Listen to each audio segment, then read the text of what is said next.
Hi, hello viewers. Welcome to NTV. This is Tarak. This video is brought to you by My Doctor Pain Relief Products and Colors. కలర్స్తో join అవ్వండి, ఫిట్గా హెల్దీగా ఉండండి.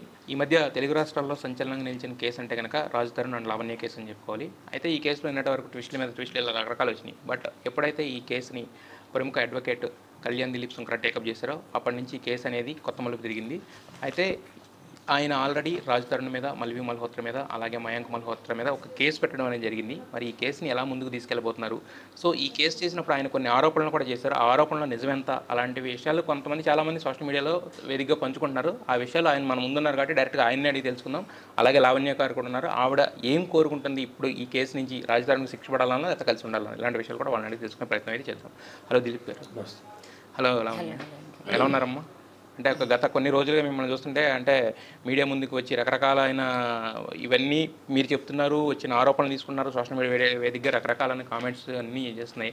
మరి ఎమోషనల్గా ఎలా బ్రేక్ డౌన్ అయినట్టు కనిపిస్తున్నారు? ఎలా ఉన్నారు ఇప్పుడు? ఓకేనా అంతా? కొంచెం అంటే మీకు ఎందుకంటే కళ్యాణ్ గారు లాంటి అడ్వకేట్ అండ దొరికింది కాబట్టి మీకు అది నన్ను బతకనిస్తుంది, లేకపోతే ఎలా బతికేదాన్ని అర్థం అవ్వట్లేదు. సరే, అయితే కళ్యాణ్ గారు నిన్న మీరు కొన్ని ఆరోపణలు అయితే చేశారు రాజ్ తరుణ్ మీద. ఇప్పుడు ఎదురుగా వ్యక్తి ఒక లేనప్పుడు ఏంటంటే మనం చెప్పిన ఎందుకు నమ్మాలి అనేది ఒకటి ఉంటుంది. సో సోషల్ మీడియా వేదికగా కొంతమంది అది రాజ్ తరుణ్ చేయిస్తున్నాడా లేకపోతే ఓన్గా అభిమానులే చేస్తున్నారని కొన్ని ప్రశ్నలు అయితే వాళ్ళకున్నాయి సార్. వాటి క్లారిటీ ఇచ్చే ప్రయత్నం అయితే ఈ ఇంటర్వ్యూ చేద్దాం సార్. అయితే ఫస్ట్ అసలు ఈ కేసు మీరు ఎందుకు టేకప్ చేశారు? మీరు ఆమె దగ్గరికి వెళ్ళారా లేకపోతే ఆమె మీ దగ్గరికి వచ్చిందా? 4 రోజుల క్రితం రాత్రి అర్ధరాత్రి 12 ఆ టైంకి నేను ఓల్డ్ సిటీ నుంచి వస్తూ ఉంటే తానాకు సంబంధించిన ఒక ప్రముఖమైన వ్యక్తితో నాకు కాల్ వచ్చిందండి. ఆ వచ్చినటువంటి వ్యక్తి ఈ కేసు గురించి నాకు చెప్తూ రాజ్ తరుణ్ భార్య అసలు నేను అప్పటికి కేసు ఫాలో అవ్వట్లా. నాకు బేసిక్స్ కూడా నిజంగా నాకు తెలియదు. ఓకే, నాకు వల్ల నేను ఉన్నాను. నేను యూట్యూబ్ అది కూడా డిలీట్ చేసుకుని నా పొలిటికల్ ఏదో క్రైసిస్ మీ అందరికీ తెలిసి నాకు వల్ల నేను తిరుగుతున్నా. నా ప్రొఫెషన్ వైపు నేను ఉన్నా. నేను ఈ అమ్మాయి ఒక 20-25 నిమిషాలు చెప్పింది కానీ వితౌట్ వెరిఫైయింగ్ మనం ఎలా కన్క్లూడ్ అవుతాం? కొంత అభిప్రాయం ఉన్న భేదాభిప్రాయం మైండ్లో ఉంటుంది. డైరెక్ట్గా మొహమ్మద్ చెప్పకుండా ఓకే అమ్మా సఫిషియంట్ ఉన్నది కేసు, కానీ without learning the whole scenario I cannot comment on this. నేను మీడియా ముందుకు అది కూడా రావడం మానేశాను. కొంత నా ప్రైవేట్ స్పేస్, నా ప్రాక్టీస్లో నాకు పీస్ ఆఫ్ మైండ్ ఉంది, నేను ఇందులో ఉన్నాను. ఏమనుకుంది అంటే ఉదయం 8 గంటలకల్లా 8-8:10 కల్లా వాళ్ళ బ్రదర్ని తీసుకుని లావణ్య చౌదరి, కార్తీక్ చౌదరి ఇద్దరు కూడా డైరెక్ట్గా వచ్చేసారు. వచ్చినప్పుడు కెమెరాలో నేను చూసి నోటిఫికేషన్ వస్తుంది నాకు సెల్లో, మీరు వచ్చినప్పుడు బయట కెమెరాలో నోటిఫికేషన్. మా కుర్రోని బాయ్ని పంపించి తలుపుతీ ఎవరు వచ్చారు ఇంట్లో అనుకుంటే టీ కాఫీ ఇచ్చి నేను వస్తానని నేను శివాలయంకి వెళ్ళి వచ్చిన తర్వాత అమ్మ నాకు ఈ కాంట్రవర్సీలో దూరాన లేదు అన్న. క్లయింట్ ఎక్కడ ఉన్నారు? అదేంటి సార్ అలా అన్నాను. లేదమ్మా నాకు వీటిలో లేదు, ఎవరి కాళ్ళలో ఏదో గోల్లో ఉన్నారు కాబట్టి ఇదేదో పబ్లిసిటీ కోసం చేసా ఉంటారు. ఇప్పుడు అంతమందికి ఎక్స్ప్లెనేషన్ ఇచ్చే అవసరము ఆలోచన రెండూ లేదు తల్లి, నాకు వద్దు అంటే. ఈ పిల్ల కన్నీళ్ళు పెట్టుకుంటా కూర్చుంది. అప్పటికే మనం గతంలో కొన్ని false rape cases, every failed relation, live in relation cannot be painted as a rape case or any other case. కాబట్టి కొంత పార్షియల్గానే నేను థింక్ చేసి ఈ అమ్మాయి ఏదన్నా ఎక్స్టార్షన్ బ్లాక్మెయిల్ కోసం ట్రై చేస్తుంది అనేటువంటి ఒక ప్రిలిమినరీ ఒపీనియన్కి అరైవ్ అయిపోయాను. అన్ఫార్చునేట్లీ ఎప్పుడైతే ఈ అమ్మాయి ఐప్యాడ్ ఓపెన్ చేసి, మొబైల్ ఓపెన్ చేసి కొన్ని కాల్ రికార్డింగ్స్, కొన్ని హాస్పిటల్ ఫొటోస్, ఈ అమ్మాయి ఫిజికల్గా ఇంజ్యూర్ చేసిన photos, shorting of this fellow చూపించిందో ఇంకా I decided to stand up for to stand for justice. So అప్పుడు పోలీస్ స్టేషన్కి వెళ్ళడం, అసలు ఏం రిపోర్ట్ ఇచ్చిందో చూస్తే ఎక్కడ రాజ్ తరుణ్ కంటే కూడా మాల్వి మల్హోత్రా మీదే పాప మీ అమ్మాయి ఫోకస్ ఉన్నది. సో అమ్మాయికి మ్యానిఫైడ్ ఇంటెన్షన్ లేదు అని నిర్ధారించుకుని స్టేషన్ హౌస్ ఆఫీసర్తో మాట్లాడితే ఏం చేయమంటారు సార్, దీని మీద ప్రొసీడ్ అవ్వమంటారా? ఆ పిల్లకి 91 నోటీస్ కూడా ఇచ్చామంటే sir kindly permit us to withdraw this notice, let me go back, segregate all the evidences, let me come back అంటాం. ఈ లోపలే పాపం అత్యుత్సాహం కింద ఆ రాజ్ తరుణ్ అన్న అతను మీడియాలో మాట్లాడినటువంటి అన్ని కూడా వైరల్ అవడం. ఈ అమ్మాయిని పిలిచి one by one who is Mastan Sai, what is the actual case between you and him, మీ మీద ఉన్న డ్రగ్ ఎలిగేషన్స్ ఏంటి, వాట్ ఆర్ ది ఎఫ్ఐఆర్స్, దాంట్లో వాళ్ళు పెట్టినటువంటి corroborative evidence and direct evidence ఏంటి, చార్జ్ షీట్స్ ఏమైనా ఫైల్ అయితే స్టేజ్ ఏంటి, కేస్ డైరీ ఏంటి, ఎనీ ఎఫ్ఎస్ఎల్ రిపోర్ట్స్ ప్రొక్యూర్డ్, ఇవన్నీ మేము స్టడీ చేసుకోవడానికి 2 days పట్టి. ఈ లోపలికి పిల్లలు పారిపోయిందని కొందరు, అబ్స్కాండ్ అయిపోయిందని కొందరు, పోలీసులు రెస్పాండ్ కావట్లేదు. అరే అసలు ఒక కేసుని ఏమీ స్టడీ చేయకుండా మీ లాయర్ రావట్లేదు అంటే ఏదో సరదాగా చనిపోయిన వచ్చి మాడేసిందా కెమెరా ముందు. అదే కదా. సఫిషియంట్ అమౌంట్ ఆఫ్ డేటాని ప్రొక్యూర్ చేసి దాంట్లో కోర్టుకి అవసరమైనవి కాగ్నిజిబుల్గా మనం కన్సిడర్ చేయడానికి ఉన్నటువంటివి, నాన్ కాగ్నిజిబుల్గా ఉన్నటువంటివి డిఫరెన్షియేట్ చేసుకుని పోలీసు వారికి 172 పైచులకు ఆధారాలు సబ్మిట్ చేయగా డ్యూ వెరిఫికేషన్ చేసుకుని ఆఫీసర్స్కి మాకు హీట్ ఆర్గ్యుమెంట్స్ అనేటువంటి సాధారణంగా పోలీస్ అండ్ లాయర్ రెగ్యులర్గా జరుగుతాయి. నర్సింగ్ పోలీస్ స్టేషన్కి మాకు ఏం రాసి పెట్టుందో అన్ని ప్రముఖమైన కేసులు అక్కడ రావడం మాకు తగలదు. అయితే ఇన్ఫినిటం వల్ల లేకపోతే నేరుగా రావడం వల్ల వచ్చాం. ఈ పిల్లకి ఎవరో చెప్పారంట, అంటే I don't know whether I can say this అన్న, అట్లా అమ్మ నువ్వు లావణ్య చౌదరి గట్టి కళ్యాణ్ దిలీప్ శంకర్ నీకు చేయడం అన్నారంట. మరి ఆ నోషన్ ఉన్నప్పుడు ఎలా వచ్చావన్నా? ఏమొస్తారు, నేను శివాలయంకి వెళ్ళి కూర్చున్నా, అక్కడ ఉన్న ఎన్ఆర్ఐ ఫ్రెండ్స్ లేదు అతని దగ్గరికి వెళ్ళి అన్నారు, నేను నమ్మకంతో వచ్చాను. మన మీద అలాగే ఆల్రెడీ నింద ఉంది కదా, సరే పిల్లకి అలాగే నమ్మకం లేదు కదా, చూద్దామన్నట్టు వెళ్ళడం, ఆధారాలన్నీ పక్కడబందీగా ఉండడంతో 4 రోజులు మా వ్యయ ప్రయాసాల తర్వాత పోలీసు వారు 493, 420 and 506 ఐపీసీ కింద, రాజ్ తరుణ్ A1 కింద, మాల్వి మల్హోత్రా A2 కింద, అలాగే మయాంక్ మల్హోత్రా A3 కింద కేసును నమోదు చేయడం జరిగింది. అమ్మా ఇప్పుడు చెప్పారు, అంటే కళ్యాణ్ గారే చెప్పారు ఆయన మీద నమ్మకం లేదు కదా అని చెప్పేసి. అంటే అసలు కళ్యాణ్ గారి దగ్గరికి వెళ్ళు అని చెప్పడం కానీ, ఆయన జనరల్గా ఎవరన్నా మనకి ఫోన్ చేసి మనం ఒక ఎమోషనల్ బ్రేక్డౌన్లో లోలో ఉన్నాం, ఫోన్ చేసి అవతల మనిషి ఏంటి చెప్పు ఇలా మాట్లాడితే ఏంటంటే జనరల్గా వాడి మీద విరక్తి వచ్చేస్తే మనం వెళ్ళాం బేసిక్గా. ఆయన అంత మాట్లాడినా నీ కేసు నాకు వద్దమ్మా అని వెళ్ళినా అంటే ఆయన మీద ఏంటి ఆ నమ్మకం ఎలా కలిగింది? అసలు ఎవరు మిమ్మల్ని సజెస్ట్ చేసింది ఎవరు? అంటే నేను సార్ వీడియోస్ అప్పుడు చూసి ఫాలో అయ్యేదాన్ని. అండ్ దెన్ యూఎస్లో నా ఫ్రెండ్ ఎవరైతే ఉన్నారో ఇంకా ఐ డోంట్ నో, నేను ఇంకా ఆ రోజు ఇలాగే సూసైడ్ చేసుకుందాం అనుకుని ఇలా స్టేటస్ పెడదాం అనుకున్నాను. ఈలోపు అంటే నాకు ఏం హెల్ప్ లేదు, నేను ఒక్కదాన్ని అయ్యాను. నా పేరెంట్స్ని చూస్తుంటే వాళ్ళు కూడా ఇన్నోసెంట్ పీపులే ఉంటారు, అంతా అతనిలాగా అతనికి వచ్చే హెల్ప్ లాగానో లేకపోతే ఇదైతే నాకు లేదు. సో హెల్ప్ అడుగుదాము ఎవరినైనా అన్న దగ్గర నా ఫ్రెండ్ని అడిగాను. ఇంకా సో ఆయన ఒకసారి సార్ నాకు తెలుసు నేను మాట్లాడతాను ఒకసారి అన్న దగ్గర సార్కి చెప్పారు, మాట్లాడారు. బట్ అంటే మీరు ఇప్పుడు సూసైడ్, ఇప్పుడు నేను అనేది ఏంటంటే లైఫ్ అనేది ఎక్కడ కూడా ఎవ్రీ స్టెప్తో ఆగిపోయినట్టు కాదు. మన లాస్ట్ స్టెప్ ఇంకేం కనపడతలేదు అనుకున్నా కూడా అవసరమైతే భగవంతుడు వచ్చి దాన్ని దాటిస్తాడు, అంతేగాని that is not the last. అంటే అలాంటి ఎప్పుడు ఫూలిష్ డెసిషన్స్ మీ అంటే ఉంది కాబట్టి చెప్తున్నాను, అలాంటి ఫూలిష్ డెసిషన్స్ మీరే కదా ఎవరు తీసుకున్నా కూడా తప్పే అది యాక్చువల్గా. యా, అయితే కళ్యాణ్ గారు మీరు ఇంతకుముందే చెప్పారు యాక్చువల్గా షణ్ముఖ్ జస్వంత్ కేసు మీరు వాదించారు, చందు సాయిది వాదించారు, ఇప్పుడు ఈ మీద కూడా వాదించడంతో చాలామంది ఏమంటున్నారంటే సెలబ్రిటీ వకీల్ సాబ్ అని ప్రూవ్ చేసుకోవడానికి కళ్యాణ్ గారు ఈ కేసు తీసుకున్నారని చెప్పేసి చాలామంది అంటున్నారు. వాళ్ళకి ఏం చెప్తారు? అంటే అదేం చెప్పాలండి, ఆవిడ పర్సెప్షన్ గారు ఉంటాయి కానీ దిక్కుమలలో చెప్తూ కూర్చుండే అండి. ఇన్ఫినిటం అనే సంస్థకి నేను 4 సంవత్సరాలుగా ఎంపానల్డ్ అడ్వకేట్. ఆ సంస్థలో ఉన్నటువంటి యాక్టర్స్ వర్ష డిసోజా కానీ, దొరసాయి తేజారెడ్డి కానీ, ఇన్ఫినిటంకి ఉన్నటువంటి అన్ని కేసులు ఎంపానల్ అడ్వకేట్కి నేనుకైతే ఎవరు చేస్తాడు? అంటే వాళ్ళ సెలబ్రిటీలు అయితే నాకేంటి, వాళ్ళ మామూలు మనుషులు అయితే నాకేంటి. The work whatever is assign to me, whatever to I'm dignifiedly identified by some company and ask to extend my legal help, I'm suppose to do it. Yes, అంటే బట్ వాళ్ళు తప్పు, ఇప్పుడు ఆ కంపెనీకి మీరు legal advisor కింద ఉన్నప్పుడు ఆ తప్పు చేసినా కూడా మీరు ఇప్పుడు తప్పు చేసిన వాళ్ళకి వాదించద్దు అని బార్ కౌన్సిల్ ఆఫ్ ఇండియాలో ఎక్కడ లేదు, బార్ కౌన్సిల్ రూల్స్లో లేదు. ఆ అబ్బాయి చేసిన తప్పుని మ్యాగ్నిఫై చేసి చూపెడుతున్నారు అనుకోండి, అంత సీన్ లేదమ్మా ఇంత అని చెప్తాం. అసలు ఆ అబ్బాయి దగ్గర ఫైండ్ అవుట్ చేసిన ఏమీ లేవు అనుకోండి, ఫెయిల్డ్ లవ్ స్టోరీస్ని క్రిమినలైజ్ చేసే ప్రాసెస్ ఉందనుకోండి, ఇదిగో ఆధారాలని చెప్తాం. కళ్యాణ్ దిలీప్ వాదించేసినంత మాత్రం ఒక్క రోజులో ఆ అబ్బాయికి బెయిల్ వచ్చేది కదండి. అందులో ఆధారాలు బాగుంటేనే వచ్చి ఉంటాయి.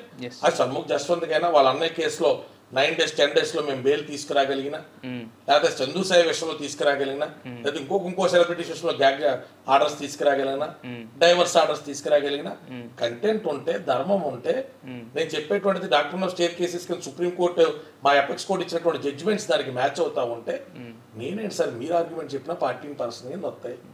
దాంట్లో నా ప్రతిభా పాటు వాళ్ళు ఏమున్నాయి, అవకాశాలు దొరికినాయి, ప్రయత్నం చేసాం, సఫలీకృతం అయ్యాం. సెలబ్రిటీ లాయర్ అనడం వల్ల ప్రత్యేకంగా ఏమన్నా 2 stars ఏమన్నా మాకు కోర్టులో పెడతారా? బెటర్ కేసు, అది ఒక పెర్సెప్షన్.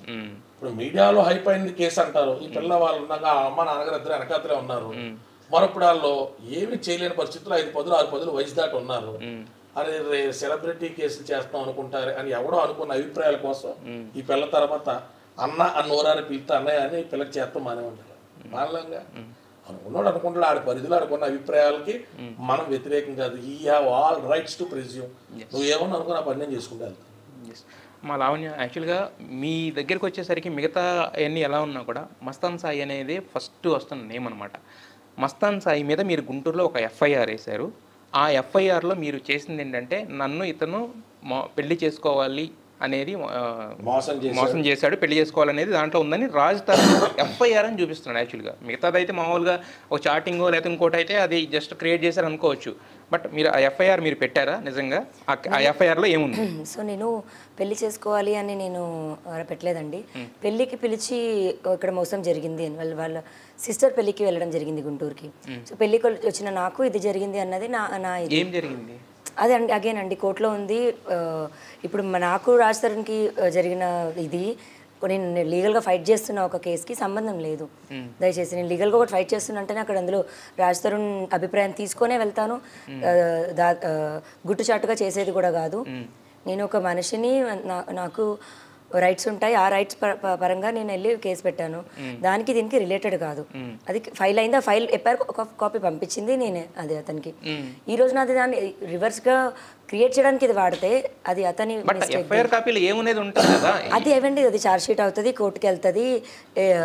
ఏదున్నా కంటెంట్స్ దాంట్లో నమోదైనటువంటి విషయాల మీద తన అబ్జెక్షన్ తెలియజేస్తేనే హీనియస్ సెక్షన్స్ ఉన్నప్పటికీ కూడా అతను అరెస్ట్ అవ్వకుండా ఫేవర్ గా ఉన్నాను. అతనికి ఏమండి ఇందులో ఇంత నిజం, అక్కడ మా గుంటూరు లాయర్ గారు లేకపోతే అక్కడ ఉన్న పెద్ద మనుషులు రాయించిన దాంట్లో ఇంత ఇది అనవసరం, దీని వరకు కంటెంట్స్ ఉండి దీని వరకు అతని జవాబుదారీ అయితే సరిపోద్ది అంటేనే అతనికి 10 years అండ్ అబవ్ ఇంప్రెస్మెంట్ ఉన్న వాటిల్లో కూడా సీరియస్ యాక్షన్స్ కాకుండా స్టేషన్ బెయిల్ మీద వాటి మీద తను ఎక్స్టెండ్ అవ్వడం, తర్వాత యాంటిసిపేటరీ మూవ్ చేసుకోవడం, ఇలా రకరకాల ప్రయత్నాలు ఏవో అతను చేసుకున్నాడు. మస్తాన్ సాయి సైతం మీడియా ముందుకు వచ్చి చాలా సందర్భాల్లో చెప్పాడు, ఏమన్నా అసలు ఈ అమ్మాయిని నేను కలిసింది ఒకే ఒక్కసారి, అది రాజ్ తరుణ్ సమక్షంలో. తర్వాత నేను హైదరాబాద్ రెసిడెంట్ని కాదు, హైదరాబాద్ లో లేను, ఎక్కడికైనా వస్తే నా ఫ్రెండ్స్ నా వాళ్ళని కలిసాను, సంబంధం లేకుండా నా పేరు ఎందుకు తీసుకొస్తానని మీరు అడుగుతున్నారు కాబట్టి చెప్తున్నాం. తరుణ్ కి ఈ అమ్మాయి పదే పదే మాల్వి మల్హోత్రా విషయంలో అడ్డుపడుతుంది కాబట్టి తినకి ఏదో ఒక అక్రమ సంబంధం అంటగడితే తన సస్టైనబుల్ ఇండక్షన్ సొసైటీలో పేరు కోసం పోకలాడతారు కదా, సో ఈజీగా ఉందని. సరే ఇంటికాడ కలిసేయడం, అదే తల్లిదండ్రులకు ఫోన్ చేసి చెప్పిన ఆడియో క్లిప్ మా దగ్గర ఉంది. ఇంటికాడ నువ్వు ఓటీపీ లేకుండా లోపల మనిషి అన్నవాడు రాలేదు కదా అని అమ్మాయి ప్రశ్నించింది. అవును నాకు తెలుసు, తన మిగతా ఫ్రెండ్స్ తో పాటు వచ్చాడని తెలుసు, అయినప్పుడు కూడా నాకు అనిపించింది కాబట్టి నేను మాట్లాడుతున్నాను. ఇల్లు కింద ఫ్లోరే కాదు కదా 3 floorలు ఉన్నాయని మాట్లాడుతున్నాడు. సో ఏ విధమైన ఆధారాలు లేకుండా తన ఇంటి నిండా కెమెరాలు పెట్టుకుంటాడు, తన మొబైల్లో యాక్సెస్ ఉంటుంది. ఎందుకంటే కుక్కలు నాకు చూసుకోవడం ఇష్టం అంటాడు. 15 కుక్కలు ఈ పిల్ల తల మీద పెట్టి చాలా సంవత్సరాలు అయింది, ఇప్పటికి ఈ అమ్మాయి వాటికి అన్నం పెడుతుంది. సో రాజ్ తరుణ్ అన్న వ్యక్తి కెమెరా దగ్గర ఏదైనా ఆధారాలు ఉంది, ఈ అమ్మాయి చాలా సీరియస్ ఎలిగేషన్స్ చేశాడు, ఇంట్లో డ్రగ్స్ తీసుకున్నట్టు చూశానని, నువ్వు బాధ్యతాయుతమైన వ్యక్తివి, తల్లిదండ్రుల దగ్గర నుంచి తీసుకొచ్చేసి 10 సంవత్సరాలు అయింది, నీ యొక్క సారథ్యంలోనే పిల్ల నడుస్తుంది, నీకున్న దురలవాట్లు ఏమన్నా పిల్లకి అంటించావా, లేదా నీకు ఇండస్ట్రీ సర్కిల్స్ ఉన్నాయన్నా పిల్లకి తెలియజేసావా, లేదా పిల్ల నిజంగా తీసుకుంటున్నా ఏ రీహాబిలిటేషన్ సెంటర్కో తీసుకెళ్తాం నీ బాధ్యత కాదనుకున్నావా, కనీసం సినిమాల ఆదర్శాలు చెప్పే నువ్వు పునది వీడియో తీసి పోలీసులకు చూపించలేకపోయావా?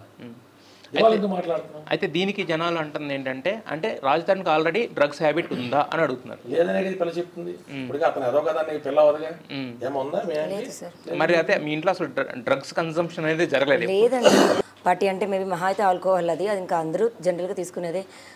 తీసుకుంటాం, పాటలు పెట్టుకుంటాము, పార్టీ ఎండ్ చేసుకుంటాము, అది సరదాగా సోషలైజ్ అవ్వడం వరకు నేను అది డినై చేయను. మరి ఈ రోజున ఎందుకు చెప్తున్నాడు అంటే ఇంకా నేను చెప్పాలి కదా సార్, పలానా తారక్ గారు వచ్చారా, పలానా కళ్యాణ్ దిలీప్ వచ్చాడు, ఈ పిల్లతో పాటు డ్రగ్స్ ఇంట్లో తీసుకుంటే చెప్పాలి. మనోడు అంటూ ఏంటంటే వాళ్ళందరూ కూడా లావణ్య ఫ్రెండ్సే, నేను అసలు ఇంట్రోవర్ట్ని, నేను ఎవరితో కలవడం కానీ ఒక 10 మందితో మాట్లాడడం కానీ నాకు ఇష్టం ఉండదని చెప్తున్నాడు. యాక్చువల్గా పేర్లు చెప్పాలి కదా, ఇలా ఫ్రెండ్స్ పేర్లోకి ఇద్దరు, ఇదిగో ఇద్దరు కూడా ఈ పిల్లతో పాటు కొకేన్ తీసుకున్నారు, ఎవరైనా తీసుకున్నారు, గంజి తీసుకుని చెప్పాలి. పోనీ కెళ్ళకి కేసు విషయంలో ఇదిగో FSL రిపోర్ట్, ఈ అమ్మాయి బ్లడ్స్ లో డ్రగ్స్ వచ్చినాయని చూపెడతారని చెప్పాలి. నీ దగ్గర ఉన్న ఆధారాలు ఏంటి, ఈ పిల్ల పేరు మీద అంత హీనియస్ ఎలిగేషన్స్ ఎలా చేసి అది నువ్వు గారు చెప్పాలి ప్రజలకి. ఇప్పుడు మేము చేసాం అనుకోండి, నీ స్విగ్గీ జొమాటో ఆర్డర్లు మాల్వి మల్హోత్రా ఇంటికాడికి ముంబైలో నువ్వు పెట్టి మేము చూపెడతాం, మీ ఇద్దరు దిగిన ఫోటోలు చూపెడతాం, ఈ పిల్లకి ఆ పిల్ల ఫోన్ చేసి థ్రెటనింగ్ ఇచ్చిన ఆడియో క్లిప్స్ చూపెడతాం. మయాంక్ మల్హోత్రా అయితే డైరెక్ట్ గా లావణ్య చౌదరి వాళ్ళ అమ్మగారిని పచ్చిబూతులు తిట్టినటువంటి రిపోర్టులు చూపెడతాం. ఇవన్నీ పోలీసులకి చూపించాం, మీకు చూపెడతాం. మరి అతని దగ్గర ఉన్న ఆధారాలు ఏంటో చెప్పాలి. కేసుని డైవర్ట్ చేయడానికి అక్రమ సంబంధం ఒకటి అంటగట్టి 2 దొంగ కేసులను చూపెడితే తను వదిలించుకోవడానికి ఏవో కారణాలు అనుకుంటాం. ఫర్ ఆర్గ్యుమెంట్ సేక్ కాసేపు నువ్వు చెప్పిందే నిజం అనుకున్నా, తల్లిదండ్రుల దగ్గర నుంచి బాధ్యత తీసుకున్న నువ్వు, తన సంరక్షకుడుగా ఉండాల్సిన నువ్వు రంకులు చేసి డ్రగ్స్ తీసుకుని దాకా అంత బ్రాడర్ మైండ్తో పాపం ఎలా చేయదు? ఎలా షూటింగ్లో అడావిడి కొండకి పిల్ల తప్పు చేసిందా? మరి ఎప్పుడు సెల్లో కెమెరాలు చూసుకుని పలానా పప్పి టీవీ స్టాండ్కి వెళ్ళింది, పలానా పప్పి మేడెక్కుతుంది అని ఫోన్లు చేసి వాయిస్ నోట్లు పెట్టావుగా. పప్పీలు సంరక్షణ చూసుకునే నీకు పిల్లల సంరక్షణ చూసుకోవడం రాలేదా? డ్రగ్స్ తీసుకున్న పోలేదు, న్యూ ఎక్స్పీరియన్స్ చేస్తుందని వదిలేసావా? నువ్వు కోర్టు ఆర్డర్ తీసుకుని ఈ అమ్మాయి బ్లడ్ టెస్ట్ అద్దె తీసుకెళ్దాం వినేది కాదు అంటున్నాడు యాక్చువల్గా అతను. సరే నేను అదే అన్నానండి. ఓ భర్తగా భార్య వినేది కాదు అని అంత వదిలేసేటువంటి వ్యక్తివి నాకు విడాకుల మీద సంతకం నువ్వు పెడితే ఇల్లు ఇచ్చేస్తానని చాటింగ్లు ఎందుకు చేసావు? ఓ పక్కన మీడియా ముందుకు వచ్చి నా పెళ్ళం కాదు అంటావు. నీకు సంబంధించిన స్విగ్గీ ఆర్డర్లో మలవోత్ర అడ్రస్లో బయటకు వచ్చేస్తాయని తెలిసి జీమెయిల్ హ్యాక్ అయిపోయింది అంటావు. నీకు తప్ప ఎవరికి కూడా ఈ అమ్మాయి అమెరికా వెళ్ళి తిరుగుటప్పాలో కుక్క గురించి వెనక్కొస్తుంది అనేటువంటి విషయం తెలియదు కదా. నువ్వే కదా ఢిల్లీ నుంచి హైదరాబాద్ ట్రైన్లో ప్రతి అరగంటకు ఒకసారి ఫోన్ చేసి కనుక్కున్నావు. దిగి దగ్గరే పోలీసు వాళ్ళు వచ్చి ఈ అమ్మాయిని ఎలా ఈడ్చుకెళ్ళారు, ఈ వీడియోకి సమాధానం ఎవరు అంటే ఎందుకు చెప్పవు? అంటే ఎందుకు చెప్పమని అడుగుతుంది సార్. దానికి ఏదో ఏం చెప్పాలి కదండి. అదే అయితే ఇక్కడ వచ్చిన ఒకటేంటంటే ఈ అమ్మాయి రాజ్ తరుణ్ వైఫ్ అని ప్రూవ్ చేయడానికి లీగల్గా ఏమైనా ఉన్నాయి సార్? లీగల్గా అంటే సార్ అందాకలు కూడా ఉన్నాయి. లీగల్గా అంటే 10 ఏళ్ళ క్రితం పెళ్లి చేసిన వాళ్ళకి ఏం తెలుస్తాయి? నల్లపూసలు వేసి ఎందుకు తీసుకెళ్ళాడు సార్ చెప్పాలా? ఇంట్లో కూర్చొని నల్లపూసలు దండలో మార్పిచ్చి ఎందుకు చేస్తారో ఇంట్లో వాళ్ళు చెప్పాలా? పూజలు పునస్కారాలు కానీ చుట్టుపక్కల దాకా ఎందుకు తిప్పాడో చెప్పాలా? ఎప్పుడు కూడా వాళ్ళ మెడలో వాళ్ళ అమ్మగారి మెడలో ఉన్నటువంటి మంగళసూత్రాలు కూడా తీసి పిల్ల మెడలో ఎందుకు చేసేవారో చెప్పాలా? అత్తగారు ఇలా కోడలు వేసుకుని అంగ వియ్యపురం ఇలా అమ్మగారిని వేసుకుని ఎయిర్పోర్ట్లకు ఎందుకు దింపారో చెప్పాలా? ఇంకా ఇలా నాన్నగారు మాంగారు అల్లుళ్ళు అందరూ కూర్చుని ఇలా మందు పార్టీలు ఎందుకు చేసుకున్నారు, పిల్లలతో ఎందుకు కొట్టించుకున్నారో చెప్పాలా? మంచు మనోజ్ గారి కానించి ఇక వరుణ్ సందేశ్ గారి కానించి నిఖిల్ గారి కానించి వీళ్ళందరూ ఎందుకు వచ్చారో, ఈ అమ్మాయితో ఎందుకు వంటలు వండించుకున్నారో చెప్పాలా? ఇలాగా పూజలు పునస్కారాల్లో ప్రమాణ స్వీకారాలు ఎందుకు చేశాడో మరి చెప్పాలా? ఇలాంటి విషయాలన్నింటినీ కూడా చాలా విషయాలు ఇంకా ప్రజల ముందుకు మేము ఇప్పటికీ పిల్ల మా ఆయన గురించి చెప్పొద్దు అంటే మాట్లాడట్లేదు కాబట్టి కానివ్వండి, చెప్పే రోజు వచ్చినప్పుడు మీడియా ముందు అంతవరకు అతని రాయిస్తూ తెచ్చుకుంటే అన్ని విషయాలు ఆధారపడుతుంది. కాదమ్మా, మరి ఇంతమందికి తెలిసినప్పుడు పెళ్ళయిందని ఒక మనోజ్కి ఒక ఇంతమంది సెలబ్రిటీస్ పేరు ఇప్పుడు ఈయన చెప్పారు, ఇంతమందికి తెలిసినప్పుడు మీరు ఎందుకు అతను మాటలు నమ్మి ఒక 3 సంవత్సరాలు మీరు నిన్నే అన్నారు 3 సంవత్సరాలు నా మెడలో మంగళసూత్రం ఉంది, నా కాళ్ళకి మెట్లు ఉన్నాయని. 3 సంవత్సరాల తర్వాత తీసేయాల్సిన అవసరం ఏమొచ్చింది వాటిని? ఏమండి ఇప్పుడు తీసేయడం అంటే అగౌరవంతో తీసేయడమో లేకపోతే ఇదని కాదు, క్యారీ చేయడానికి లేకపోతే బయటకు వెళ్ళడానికో లేకపోతే ట్రావెలింగ్లోనో అలా తీసేయడమే అని వేసుకోండి. బేసిక్గా నేను ఎక్కువ పెట్టుకోనండి. నాకు ఏమైనా ఎక్కువ ఇష్టం ఉంటే రింగ్స్ ఒక్కటే ఇష్టం, ఒంటిపైన గోల్డ్ అంత ఎక్కువేం ఇష్టం ఉండదు. లేకపోతే బంగారం చేయించుకోవడం అలానే చేయించుకుంటాను కదా. మీరు అడగండి అదే రాజుతారని ఏమన్నా అమ్మకి హారం చేయించుకుందా వడ్డానం చేయించుకుందా అని, నేను ఎప్పుడు నాకేం కూడా చేయించుకోలేదు. బట్ కాబట్టి ఇవనేవి ఇప్పుడు తెలుగు అంటే హిందూ సంస్కృతిలో వరకు ఆ పిల్ల క్యారీ చేసేది, కానీ మంగళసూత్రం వరకు ఇప్పుడున్న చాలా కల్చర్స్లో అదే వాళ్ళు ఏంటి అంటే మనం ఏం సమాధానం చెప్తాం. ఇప్పుడు మెట్టెల వరకు అయితే మాత్రం ఆల్మోస్ట్ ఒక 80-85 ఫోటోగ్రాఫ్స్ విషయంలో మెడలో నల్లపూసలు వేసుకున్నట్టుగాను ఇద్దరు కలిసి భార్య భర్తలు ఉన్నట్టుగాను ఉన్నాయి. తర్వాత మరి వీళ్ళు పాపం సినిమా కల్చర్ అనుకున్నారు, పోస్ట్ కల్చర్ అనుకున్నారు, ఇద్దరు మళ్ళీ మరి బహిరంగంగా పెళ్లి చేసుకుందాం అనుకుని ఇప్పుడు వాళ్ళ నాన్నగారు వాళ్ళ అమ్మగారు వెర్షన్ ఏంటంటే మాత్రం వాళ్ళు ఒకటి చెప్తా ఉన్నారు, మంచి ముహూర్తం చూసి టైం చూసి పబ్లిక్ గానే చేసుకుని మనం వెడ్డింగ్ గ్యాదరింగ్ లాంటిది పెట్టుకుందాం అని చెప్పి. అది మీరు చెప్పండి. సో మేము ఫస్ట్ జరిగిన దాంట్లో పేరెంట్స్ ఎవరు లేరు కదండి, అది నాకు అతనికి మాత్రమే జరిగిన ఒక ప్రామిస్ కన్సిడరేషన్లోకి తీసుకున్నా సరే ఒక 5 years తర్వాత మళ్ళీ చేసుకుందాము కట్టాడు. సో 2014 నుంచి 5 years తర్వాతకి 19 అనుకోవచ్చు, మనకి 2020 లాక్డౌన్ పడింది. లాక్డౌన్ పడ్డాము, ఆ 2 years గ్యాప్ రావడము, ఈ 2 years చాలా ఫాస్ట్గా అయిపోయిందండి. ఒకవేళ లాక్డౌన్ పడకపోయిన ఉంటే నాకు తెలిసి మేము చేసుకునే వాళ్ళం. అతని ఫాదరు మదరు ఈ అమ్మాయి వీళ్ళు వెళ్ళినటువంటి ట్రిప్పులు టూర్లు ప్రతి దాంట్లో పిల్లమెడలో మంగళసూత్రం ఉంటుంది, నల్లపూసలు ఉంటాయి. లీగల్గా ఒక ఆధారం లేనప్పుడు మీకు పెళ్ళయిందని చెప్పి వీటిని కన్సిడర్ చేస్తారా సార్? పోలీసులు కన్సిడర్ చేస్తారా? అంటే నేను ఏమంటానంటే సార్, ఇప్పుడు ఉన్నటువంటి అన్ని పోలీసుల ముందు పెడతాం. ఇవి అంటే మీకున్న అనుభవంతో నేను నాకు క్వశ్చన్ ఇంకా consider they have to consider అంటే ఒక prima facie evident If they doesn't consider that she is not deceived on the pretext of marriage, then obviously those sections cannot be imposed. ఒకటి పెళ్లి అని మోసం చేయాలా, లేదా డమ్మి పెళ్లి చేసుకుని అమ్మాయిని శారీరకంగా వాడుకోవాలా, లేదా సహజీవనం చేసుకుని కడుపులు చేసి తీయించేసిన దానికో అక్రమ సంబంధాలు అంటగట్టి అమ్మాయిని రోడ్డు మీద లాగిన దానికో దానికైనా కాగ్నిజెన్స్ తీసుకోవాలా. అసలు మన grey area of Lalo living అనేటువంటి దానికి సంబంధించి డిఫైన్డ్ లా అనేటువంటిది లేట్ డౌన్ చేసలేదు అనేటువంటిది తప్పు. బిఎన్ఎస్ రూపంలో ఉన్నటువంటి చట్టాల్లో ఇలాంటి నిర్వచించలేని సంబంధాలు మనం అచ్చతెలుగు భాషలో మాడుకుంటే వాటిల్ని కూడా పెళ్ళో ఉద్యోగమనో ఇంకోటి ఏదోనో లూర్ చేసి తీసుకున్న 10 సంవత్సరాల కఠిన కారాగార శిక్ష కొత్తగా వచ్చినటువంటి చట్టాల్లో కూడా ఉన్నది. The new laws and their spirit have to be considered though the crime have been committed before the date of July 1st, 2024. Okay. That is our presentation to the court and as well as police station. Yes. నేను అనేది ఏంటంటే ఇక particular గా తాళి కట్టే ఇలా మూడు ముళ్ళేస్తున్న video ఉంటేనే ఈ అన్నిటిని కన్సిడర్ చేస్తాం అనేటువంటి వ్యక్తులతో మా వాదన లేదు. వ్యక్తులు కాదు, చట్టంలో ఉందా అని అడుగుతాను. చట్టంలో అసలు ఇతను పెళ్లి అనే దాంతో సంబంధం లేకుండా జరిగిన మిగతా ఉదంతాలు అన్నింటి మీద కూడా చాలా సెక్షన్లు ఉన్నాయి. Okay okay okay okay. ఈ పిల్లకి జరిగిన అన్యాయం మీద ఈ మూడు ముళ్ళు అనే తంతు, దాని నిర్వచనం, దానికి సంబంధించిన ప్రూఫ్సే కాకుండా చుట్టూ జరిగిన చాలా వాటి మీద ambient amount of information, evidences and proofs are provided. నేను ఎందుకు అడిగానంటే ఈ క్వశ్చన్, అసలు పెళ్ళే కాలేదు అంటే ఒక లీగల్ ప్రూఫే లేనప్పుడు విడాకులు ఇస్తేనే విల్లా ఇస్తాను, అసలు పెళ్ళే కానప్పుడు విడాకులు అనేది ఎలా పోయింది అంటే లీగల్గా పెళ్ళి అనేది లేనప్పుడు చాటింగ్ అయితే కోర్టు సర్టిఫికేట్ చేసింది మీడియా కూడా ఇస్తా ఉంది. ఇప్పుడు ఇక్కడ గొడవ జరుగుతుందల్లా రాజ్ తరుణ్ అతను పాప అతనికి ఎవరైనా ఫ్యాన్స్ ఉంటే వాళ్ళని కన్విన్స్ చేసే అంత అవసరం మాకు లేదు. మా ఉద్దేశం వల్ల నువ్వు పెళ్లి చేసుకున్నావు, నువ్వు పోనీ చేసుకోలేదని ప్రచారం చేసినా కడుపైన నీ అకౌంటా కాదా, సారీ టు సేది సమయాలు అన్నా నీవు అనుకోద్దు, నీ అకౌంటా కాదా, నీ సంబంధం ఉందా, డబ్బులు కట్టిన నీ అకౌంటా, నువ్వు కట్టిన క్యాషా, అది కూడా నీ సంబంధం లేదా, మెడలో నల్ల పూసలు కూడా ఈ పిల్ల కట్టేసుకుందా, నువ్వు వేసావా, తల్లిదండ్రుల దగ్గర నువ్వే లాక్కొచ్చావా, అల్లా ముద్దుగా పెంచుకున్న పిల్లల్ని ఈ పిల్ల పారిపోయి నీతో వచ్చిందా, జస్ట్ క్యాజువల్గా నన్ను బాగా చూసుకునేది అంటావా, లేదా కడుపులో తీసుకోవడం తల్లిదండ్రుల దగ్గర నుంచి తీసుకొచ్చి కూడా నీ బిగినింగ్ స్టేజ్లో రోడ్డులో పాపర్లో ఉన్నప్పుడు పెట్టిందా పెట్టలేదా. ఇప్పుడు కూడా ఈ పిల్ల చేస్తున్న పోరాటం చాలా మంది డబ్బుల కోసం. అతనేమి అంబానీ గారు అల్లుడు కాదండి, అదానీ గారికి సంబంధించిన చుట్టం కాదండి, అతను మినిమం ఒక మామూలు హీరో. తన దగ్గర ఏదో బీభత్సమైన ఆస్తులుండి ఆ ఆస్తులకి అమ్మాయి ఎరాయాల్సిన అవసరం లేదండి. ఆ ఉన్న ఇల్లు ఏదైతే ఉందో ఇద్దరు కళల సౌధం కింద 2017లో అక్కడ ఉన్న కార్పస్ ఫండ్ రిజిస్టర్లు కానీ అన్నింటిలో సంతకాలు పెట్టే తీసుకున్నారు. ఆ ఇల్లు ఇచ్చేస్తారనేటువంటి లూరింగ్ ఈ కేసు పెట్టడానికి ముందే ఉన్నా ఇవాళ దీనికోసం పోరాడుతున్నట్టు. అంతోటి సెలబ్రిటీ హీరోలు ఆ సినిమా ఆ కరోడ్ సినిమాలు ఆపేస్తే ప్రొడ్యూసర్ డబ్బులు ఇస్తారని చేస్తున్నట్ట. మన అతని దగ్గర ఉన్న 100,000 కోట్ల రూపాయలు అమ్మాయిని 50% అడుగుతున్నట్ట. నా భర్త నాతో కాపురం చేయకపోతే అట్ ఏజ్ ఆఫ్ 33 నేను ఎక్కడికి వెళ్ళను, తిరిగి తల్లిదండ్రుల దగ్గరికి వెళ్తాము అంటే 2 అద్భుతమైన నిందలు నా మీద ఉంచాడు.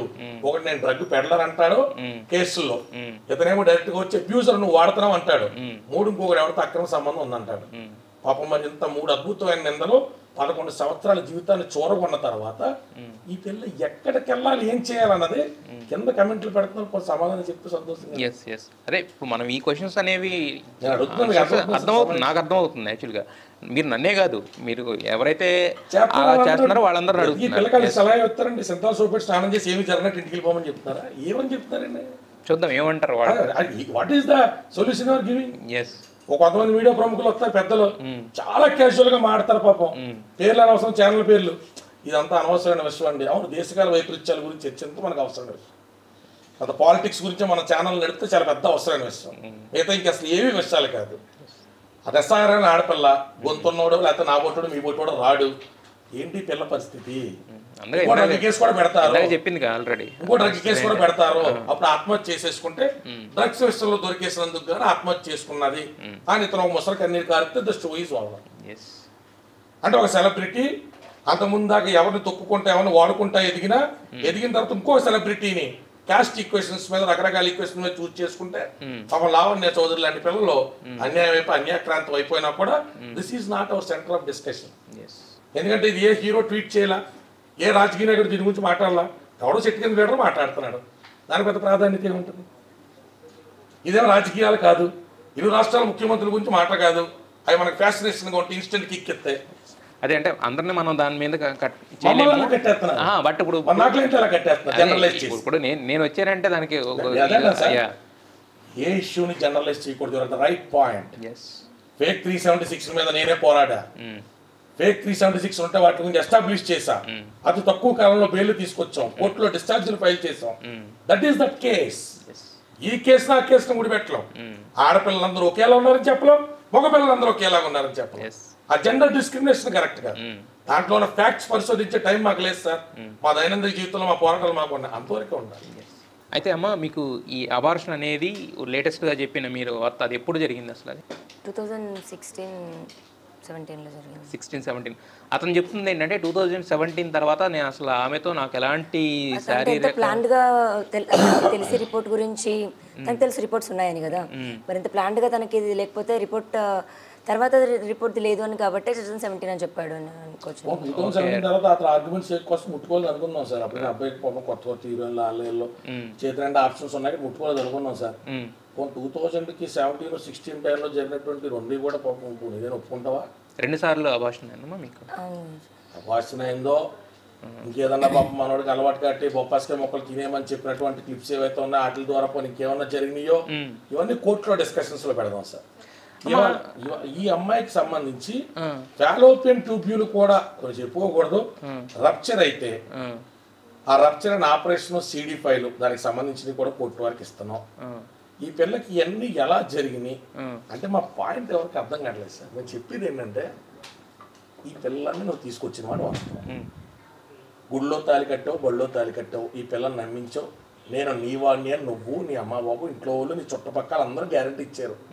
నీతో కాపురం చేసి నువ్వు తెచ్చిన కుక్కలకి ముడ్డి మూతి అన్ని కడిగి సఫారీలు చేసింది, నీతో కడుపు చేయించుకుంది, రకరకాల బాధలు పడ్డది. ఈ రోజు ఆ అమ్మాయిని ఏం చేయమంటున్నావో మాకు చెప్పు. పోన సంవత్సరం క్రితం కొన్ని మీడియా ఛానల్స్కి ఇంటర్వ్యూ ఇచ్చినట్టు నాకు పెళ్లి అంటే పెద్దగా ఇంట్రెస్ట్ లేదని, గట్రాల మీద చాలా ఇంట్రెస్ట్ అని చెప్పినట్టుగానే జస్ట్ అలా ఫిజికల్గా ఈ అమ్మాయిని వాడుకుందాం అనుకున్నావా? లివిన్ మీద సరైన చట్టాలు లేవు కాబట్టి ఆ లివిన్ రిలేషన్షిప్ అని చెప్పి ఎగ్జిట్ అవుదాం అనుకున్నావా? అదొక్కటే చెప్తే బాగోదు కాబట్టి నువ్వు నీ ప్రస్తుతం ఉన్నటువంటి స్నేహితురాలు కలిసి ఈ అమ్మాయిని డ్రగ్స్ కేసులో ఇరికించి పెచ్చదన ముద్రేసి వదిలేద్దాం అనుకున్నారా? ఆ విషయాలైనా చెప్తే కనీసం వాళ్ళ తల్లిదండ్రులని ఈ అమ్మాయిని ఇంటికి తీసుకెళ్ళి చెప్పుకోవడానికి అవకాశం ఉంటుంది కదా. ఏ క్లారిటీ ఇస్తున్నారో అర్థం అట్లా. ఈ పిల్ల ఒకడేమో డబ్బుల కోసం పోరాడుతున్నా అన్నాడు, ఒకడేమో నెక్స్ట్ ఆడి దగ్గర ఉంది నెక్స్ట్ ఆర్షన్ చేయడానికి సమాధానం చెప్పండి. ఎందుకంటే మీరు ఒక హీరోని పెట్టుకుని ఆడు అన్నారంటే ఈ అమ్మాయిని అనరాని మాటలని ప్రముఖ యూట్యూబ్ ఛానల్స్కి ఇతనే నేరుగా ఆడియో క్లిప్పులు పంపించాడని మా దగ్గర మేము పంపిన లీగల్ నోటీసులు రిప్లై ఇచ్చినటువంటి ఆధారాలు ఉంటే ఏదైతే పోలీస్ స్టేషన్లో చూపించా మా దగ్గర ఉన్నాయి కాబట్టి మరి ఇది ప్రధానమైన చర్చకు రాకుండా అతని మీద ఒత్తిడి కలగకుండా ఈ పిల్లకి న్యాయం ఎలా జరుగుద్ది? కోర్టులో పోరాటం కొంతకాలం వద్ది, ఈ న్యూస్ తర్వాత ఇంకో ప్రధానమైన న్యూస్ వస్తుంది, ప్రజల అటెన్షన్ అటు చర్చకి వెళ్తుంది, మరి రాష్ట్రం ఏ బేలో గీలో తీసుకు బయటకు వచ్చేస్తే అయిపోయినట్టేనా, సమస్య పోయినట్టేనా? ఇప్పుడు మీరు 2 సార్లు అబార్షన్ అంటున్నారు, పెళ్ళయింది, ప్రాపర్గా మీరు అతనితో ఒక సంసారం చేసి మీరు ఏదైతే మీ కడుపు పండిందో అలాంటప్పుడు జనరల్గా ఎవరైనా కూడా ఏమంటారంటే మనం ఒకసారి మిస్క్యారేజ్ అయింది కదా. We don't want to get into too many details. It gives only attention of our opponent to get prepared. Yes. మేము అన్ని కూడా తేటతెల్లంగా మీడియా ముందు పెట్టి we don't want to conduct a media trial. Yeah. There are a lot of things which have to be disclosed only in front of the honorable court. We will confine to కడుపు వచ్చింది. అది ఎలా పోయింది అనేటువంటిది మేము ఒక application పెడతాం, ఆయన ఒక అప్లికేషన్ పెట్టినామండి. అది ముందే చెప్పేస్తే దాని మీద అలర్ట్ అవుతాడు కాబట్టి ఆల్రెడీ హీ సఫిషియెంట్లీ అలర్ట్. అతను మన మీడియాకి ఇచ్చిన ఇంటర్వ్యూలో ప్రతి బిట్టు చూస్తే ఈ పెళ్లి దగ్గర ఏం ఆధారాలు ఉన్నాయి వెరిఫై చేసుకుని ఆ ఆధారాల వరకు జీమెయిల్ ఉంది. సో మాల్విక్ నేను పెట్టినటువంటి ఫుడ్ ఆర్డర్ నోటిఫికేషన్ ఉన్నాయి, నేను ట్రాన్స్ఫర్ చేసిన డబ్బులు నోటిఫికేషన్ ఉన్నాయి కాబట్టి జీమెయిల్ హ్యాక్ చేసింది అన్నాడు. కాబట్టి అలాగే మళ్ళీ ఈ అమ్మాయి దగ్గర మెడికల్ రిపోర్ట్స్ ఉన్నాయి, సో 2017 తర్వాత ముట్టుకోలేదు అన్నాడు. తర్వాత ముట్టుకున్నారని నిరూపించాలంటే హోటల్ బెడ్రూమ్ లో కెమెరా అయినా ఉండాలి, లేదంటే అమ్మాయికి మెడికల్ గా తీసుకెళ్ళినటువంటి రిపోర్ట్స్ అయినా ఉండాలి. సో అతనికి ఏమి చపలత్వం ఉందో మనకు తెలియదు కానీ ఆ రిపోర్ట్స్ అందుబాటులో లేవు కట్టి 17 తర్వాత అన్నాడు. సో అతను వెల్ ప్లాన్ ఉన్నాడండి, క్రిమినలైజ్ చేసి ఇష్యూని వదిలించుకోవాలనే ప్రయత్నం చేశాడండి.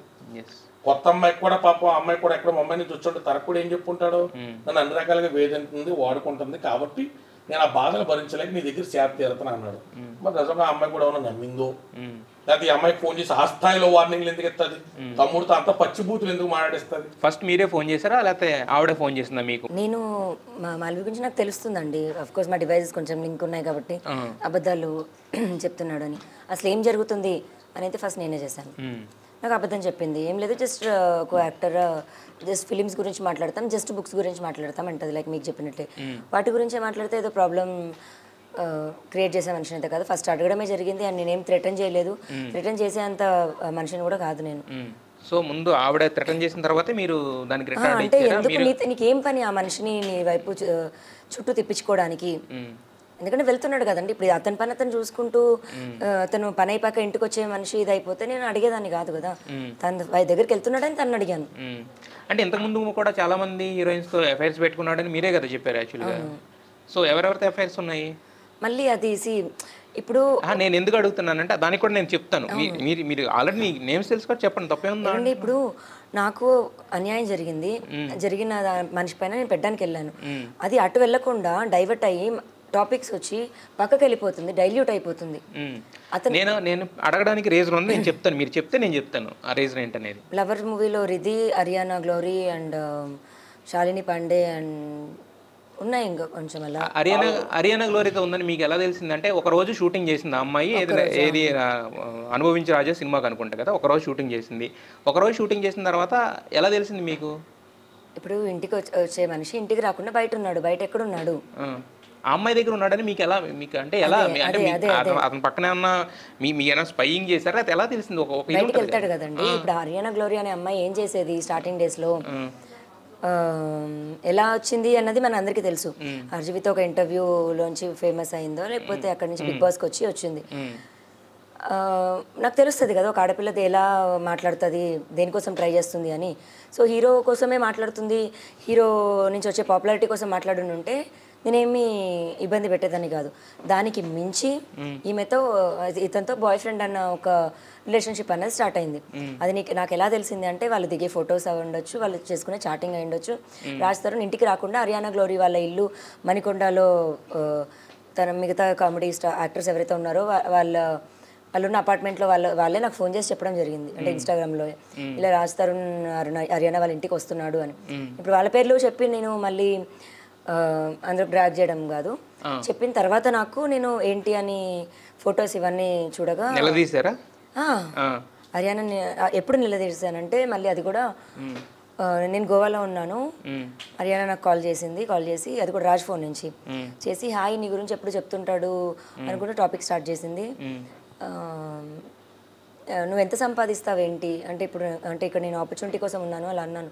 ఎంత వస్తుంది అంటే నీకు శాలరీ అంటే ఇప్పుడు నాకు అవకాశం ఇవ్వడమే ఎక్కువ, నాకు పేమెంట్ అనేది ఏం లేదు, ఇది మళ్ళీ నాకు జీరో నుంచి స్టార్ట్ అనమాట. అలా అంటే అవునా నాకైతే ఇప్పుడు ఇంత వస్తుంది పర్ డే 50,000 1 lakh అనుకుంటూ చెప్పడం మళ్ళీ ఇన్సల్ట్గా మాట్లాడడం జరిగింది. There will be 2 ways Haryana, నువ్వు చూస్ చేసుకున్న వే నేను చూస్ చేసుకోలేక కాదు, నువ్వు మరి ఇంత ఇది మాట్లాడొద్దు అని. సో అక్కడ ప్రొవోకింగ్ నాకు అప్పుడే అనిపించింది కి రాజ్ తరుణ్ మేబీ హర్యానాని ఇలా చూస్ చేసుకుంది ఒక బోల్డ్ ఆర్ స్ట్రాంగ్ అమ్మాయిని నా మీద పంపించడానికి అని నాకు అప్పుడే డౌట్ లాగా ఉండింది. And I told her 1-2 times. దాని తర్వాత నుంచి హెచ్చరించాను. ఇప్పుడు హర్యానా మళ్ళీ మా జోలికి ఏం రాలేదు. దాని తర్వాత సారీ చెప్పిన ఆడియో కూడా ఉందండి మా దగ్గర. హర్యానా ఫోన్ చేసి సారీ చెప్పాను, నేను అనుకున్నాను నేను అలా అనకూడదు అనేటువంటి అంటే నేను వెరిఫై చేసినట్లు ఉన్నది అమ్మాయి చెప్పింది. రేపు పొద్దున అమ్మాయి కాదు అనుకుంటే తన కంటెంట్ కూడా చేయొచ్చు. మేము చెప్పిన అన్నిట్లు వీళ్ళందరూ ఏకీపించాలని కాదు. ఆ తర్వాత రియల్ హీరోయిన్ అనేటువంటి జీవితాల్లో రావడం జరిగింది. కాకపోతే హర్యానా ఇప్పుడేం రైట్ నో అయితే ప్రాబ్లం లేదండి.